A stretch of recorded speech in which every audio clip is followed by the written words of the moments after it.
passage you can't clean out. They put a ball bearing in there and then swedge it over. That was the one I couldn't clean. That's the one that's clogged in this thing. That I know. But if you look up in there and you see that brass tube, that's the actual tube. We're not going to be able to see it on the camera.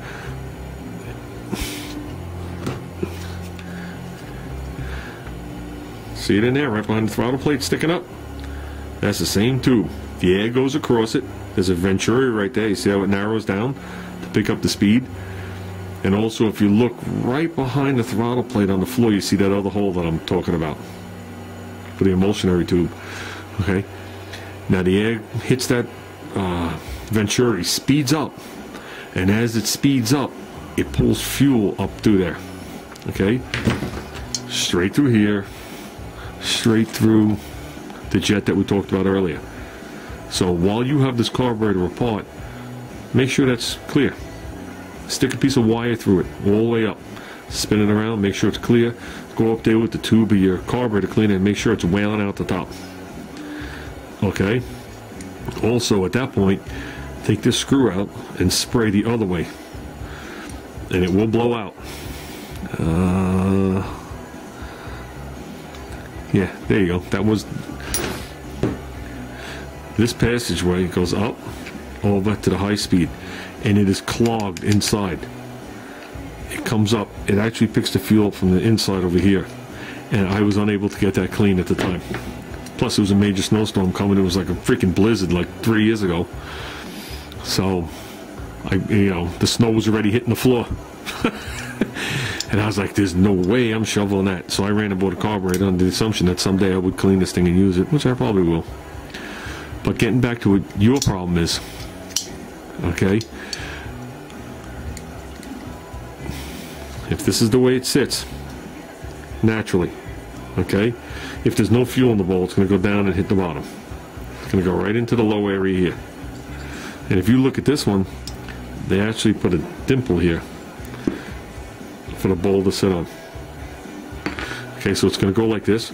As the fuel comes rushing in through over here, it's going to raise up and close. Right? It doesn't go like this. It's not like your toilet bowl. It goes like this, and it's vibrating at the same time. So as it's vibrating, it's trickling fuel in, trickling fuel in. I mean, if there's that big of a surge, it will drop down, but it's basically just vibrating the fuel coming in. What you have going on, I'm sure, is you're having a problem with this actual rubber seat that you put in, which I don't know if I could put this thing back in for how hard all the parts are right now, meaning stiff.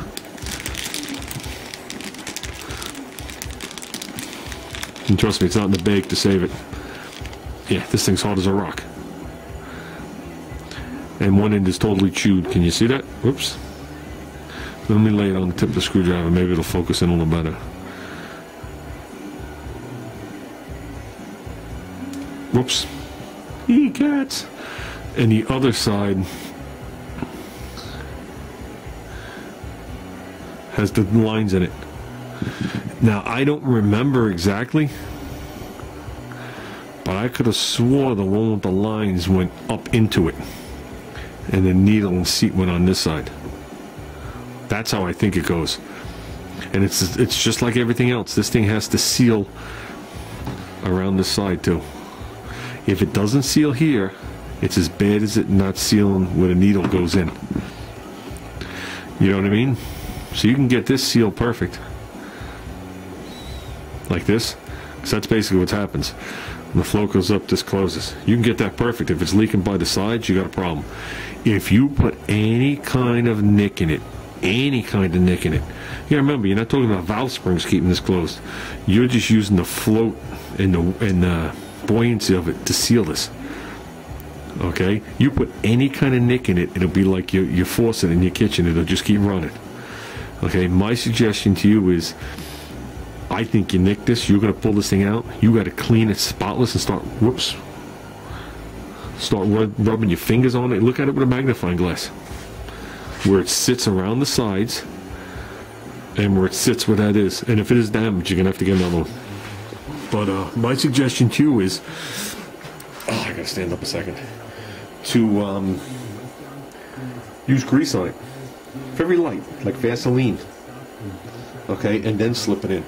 Like I said, I could have sworn the tool that they used to put this thing in there looked like a nail down the center and has a flat shoulder, and you press it in. That's what I remember. And I know when you start putting it in, I'll just use some an example. I'm not, you know, I know you didn't use a screwdriver, but anything you start pushing up against and it starts cocking it, twisting it, there's a very good chance you could put a nick right in the seat or just damage the sides. And that should be your problem with the carburetor. There is nothing else to this carburetor. So, I mean, you're going to have two problems. It's not going to run because it gets no fuel, or it's not going to run because it's dumping fuel. That's the reason they have a shutoff. Because if you're going to keep that thing in your house, and you don't have a shutoff and this thing sticks down, which they do every once in a while, you just flood your garage with fuel, and then all hell could break loose after that. So, next what you have to do, Ruben, is pop that carburetor back off and let me see what you got. You know, I can't even send you this thing because this thing I know doesn't work. Plus, I don't know what you do with all that extra horsepower and throttle plate.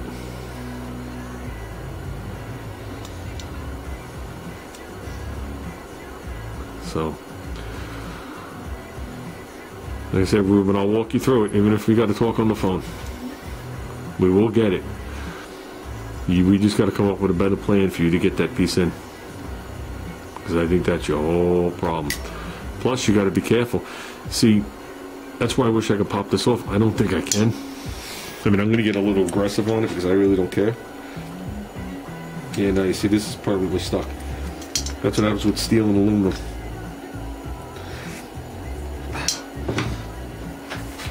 That's what I'm saying. Yours should come right off because it's been soaked in gas. But where is it?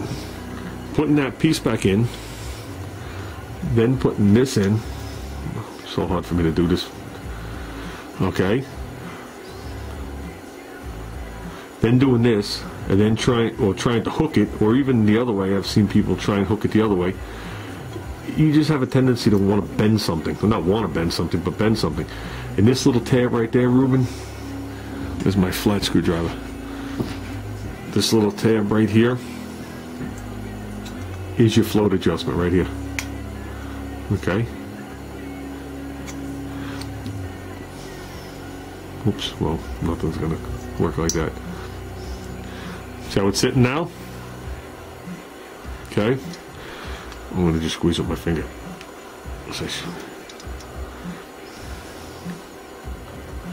See the difference?